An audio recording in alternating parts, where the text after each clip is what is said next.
Hello, my name is M.M.S. Kaiser, and I'm here to do something stupid, which is to read you my entire second book, A Thing Quite on Its Own, accompanied by the unofficial soundtrack to the album, or to the book rather, In the Wee Small Hours of the Morning by Frank Sinatra.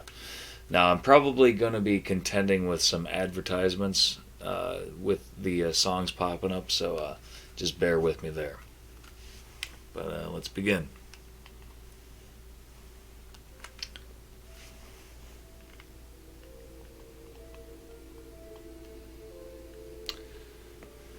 A Thing Quite on Its Own by M.M.S. Kaiser. In the wee small hours of the morning, I live in a house of equal parts love and disdain. The walls shelter and scream at me silently. I carry on trying to be the person I am as I present the person I am not. I wash my dishes and sing songs about death whilst those passing through the alley overhear. I am a quiet man of loud and solemn demeanor, and one might think I'd polish your shoes for a dime, but I'd rather tell you to go fuck yourself.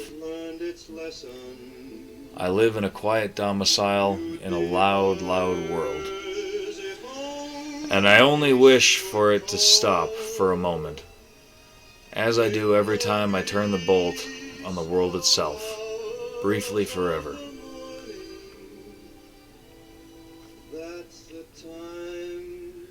You could have killed me. We met a long time ago, back in what some would call salad days, but I've never eaten enough greens, though you've talked me into it. You could have killed me then, just by a passing word or passing glorious look that would just seem a glance to anyone else. We went on pretty well for a number of years after that. We had our own cool bond. We had pet names and a pet cat. I missed that fuzzy shit. Then it was done. I wasn't good for you anymore. Those words could have killed me. They almost did. I have some idea of where she is now, but I won't be seeking her out. We've talked briefly here and there. It's been a while now. I miss my friend, but it's best we not meet. It could kill me.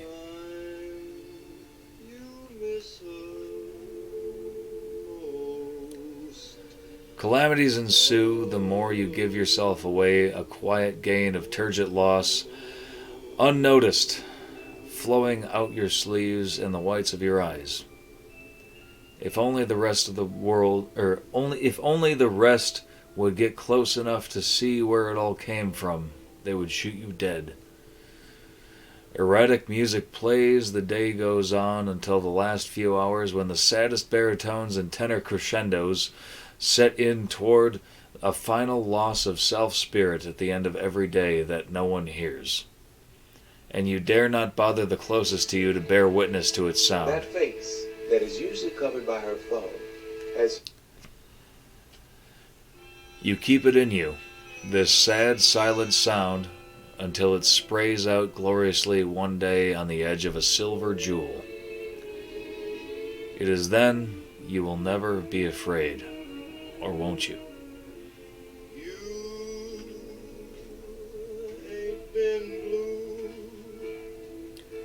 Living off liverwurst, milk, and whiskey, a true American hero, loving Sinatra today, recalling being so young yesterday, falling asleep at the podium as a stunt, for loss of something clever. I have nothing I can do but continue to be around, but that guise is wearing thin. Last night the only phrase that came to mind was "I'm so sorry," and I still don't quite know how I meant it. As an epitaph, or a simple factual statement? I suppose we shall see. we shall see. How does one seek the ill reprise? The soft music that flows through the streets of negative gain, and those pining for more have none to return to. No face to call home, as dreary weather shifts day by day through fields grayed by the day in thought and recollection, by those many whom seem too often to end up ignoring them and quietly disgracing their presence. I cannot seek to see the everlasting light that apparently hangs at the end of this sad tunnel. I can only find myself looking at the ground and hoping I happen upon it in my own disillusioned way. In the space between poverty and ill regard, strife and acceptance, hand and face, there is beauty of a desolate manner that only occurs to those well seasoned in all, and still not all. There will come a day in which this beauty will manifest, but even then few will see it.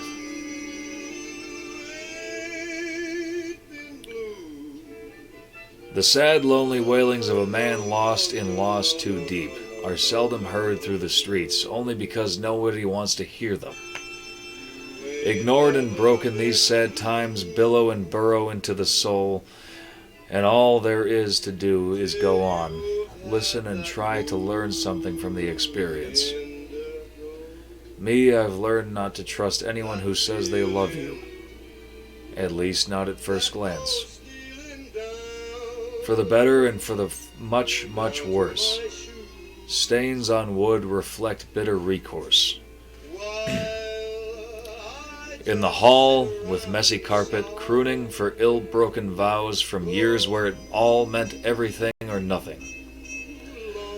No one is to blame except mistaken maturity for loss of the true fact that one stays and the other is destined for the other way. Sad, lonely times on this late evening, early night, with many past and more to come, I know. All you can do is ask, why, to the blank, unforgivingly unknowing walls, and do your damnedest to keep on. Someday might not matter.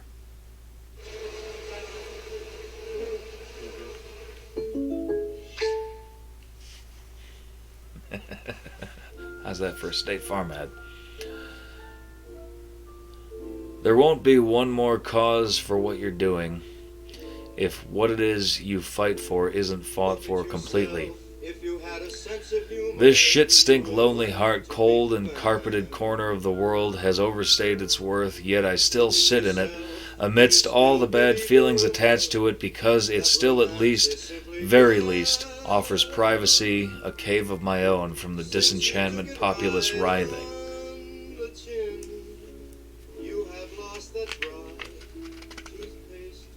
Come on.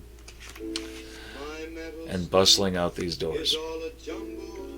So I bend at the waist, walking, diving down headfirst into work, into nothing sadder than what I can think of, until I surprise even myself with how dark these four corners can get.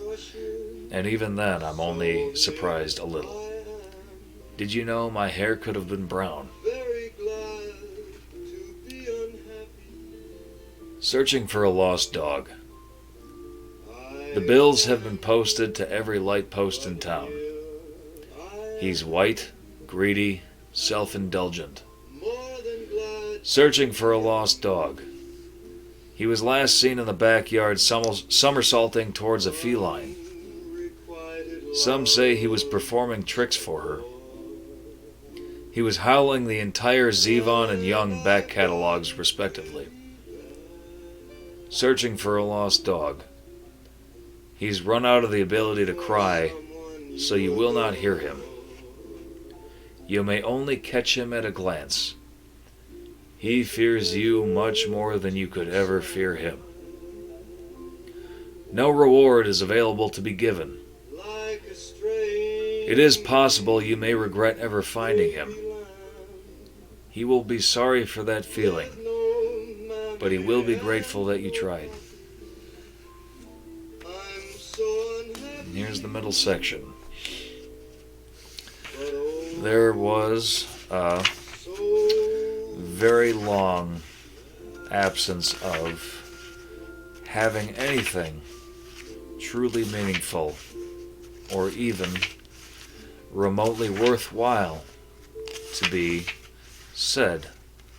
So, for an extended period of time, no one did but that is inherently Whether boring it's general and liability, professional liability, or a business owner policy. eventually the ice was broken and both sides found that they both were as well. I get along without you very well. I'm going to turn this song up for this one. Of course I do. Except when soft rains fall. People don't want to look at you when we walk together, she says to me. Then I recall That's 'cause you're better to look at, I say. the thrill of being No, see, they glance at you, then look at me and smile. They think you've tamed some ferocious beast. You are pretty intimidating to a lot of people. without you. You tower over them and you have a strong face. People can be afraid of me if they want to. Forgotten you. I probably didn't want to talk to them anyway. You want to live that way, ignoring people? I would have noticed them if they were interesting. Hear your name. Not everyone who is interesting looks it. That is the same. Perhaps. You noticed me. I've forgotten You came to me. just You mean you wouldn't have gotten to know me if I hadn't tried to know you? Probably not. what a God. So I didn't look interesting? What a fool You did, but I don't try very hard, hardly ever to know anyone. to think Why not? my breaking Plenty of people can be worth knowing. could kid Plenty of people also aren't. God, I hate you. what's in store. No, you don't. No, I don't. Should I phone Do you feel like a drink?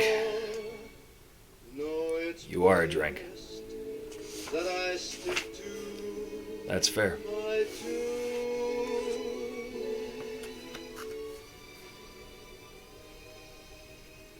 I get along Thanks for without coming. you.